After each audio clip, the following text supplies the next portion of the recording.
果不其然，新一轮的科技战就要打响，而这一次咱们不再是坐以待毙，而是反将一军。对，就是美股科技霸主英伟达被中国反垄断调查这事儿。估计还有很多朋友没搞明白这事儿的来龙去脉啊。这英伟达不是 AI 界的龙头吗？现在还是美股的当红炸子鸡，咋就被中国给立案了呢？咱们今天一口气搞懂英伟达背后的芯片反击战。在说调查这事之前呢，还是给大家科普一下这英伟达现在的地位啊，毕竟还有很多朋友不知道这家公司到底牛在哪儿啊。这几年人工智能不是火得一塌糊涂吗？全球的巨头都在训练 AI 大模型，什么 GPT、Kimi 这些都属于大模型啊。而训练高阶大模型最重要的东西就是算力芯片，它就相当于油车的汽油啊，你手机的电，没它你啥都干不了。但这种大算力的芯片啊，英伟达的份额占了全球的80%以上，所以过去1年，英伟达的芯片就是这个星球上最稀缺的商品之一。连马斯克都说啊，这东西那比还难搞到。就靠着这股东风，英伟达的市值如今超过了3万亿美元，甚至一度超越了苹果，成为美股新股王。问题来了，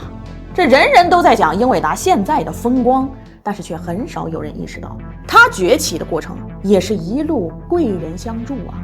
这其中当然也包含了中国。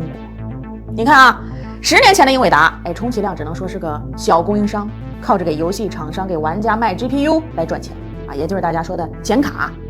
我记得2013年的时候，雷总发布了第3代小米手机，当时黄仁勋还作为特邀嘉宾来到了现场，不但用中文大喊我也是你粉小米威武，小米威武，还特意感谢雷总给机会让他介绍英伟达。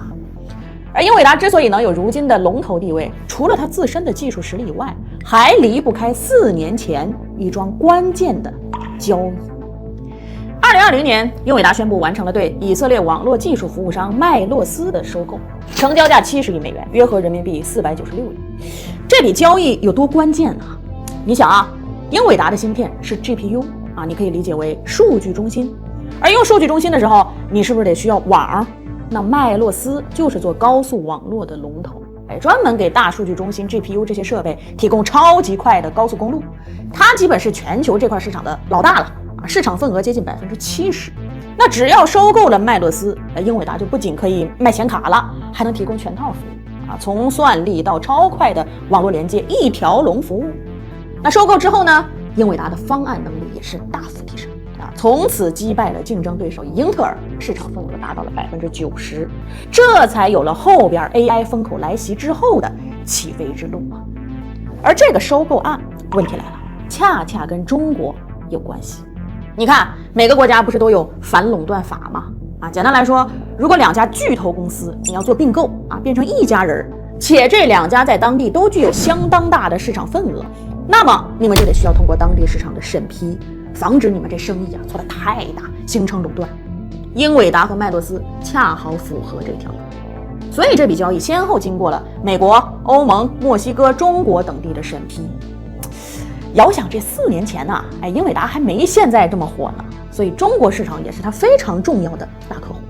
那当时为了通过咱们的批准，英伟达就没少表态答应了很多附加条件，其中最关键的就是英伟达承诺在销售 GPU 和麦洛斯设备的时候，不能强制大手，不加不合理条件，并且必须依据公平、合理、无歧视的原则供应相关产品。好啦，协议签完，皆大欢喜，英伟达的收购案也就齐活了。然而事实它是怎么做的？自从2022年起，美国开始整幺蛾子出台各种卡脖子禁令以后，英伟达就开始多次对中国市场断供高端 GPU 产品，后边卖也只能卖阉割版的芯片给咱们。到了今年12月2号美国又搞了一个半导体出口管制措施，这次范围更广了，以后怕是连阉割版都不让卖了。说白了就是翅膀硬了，翻脸不认人了。所以中国决定对这种不诚信的行为调查，严格调查。当然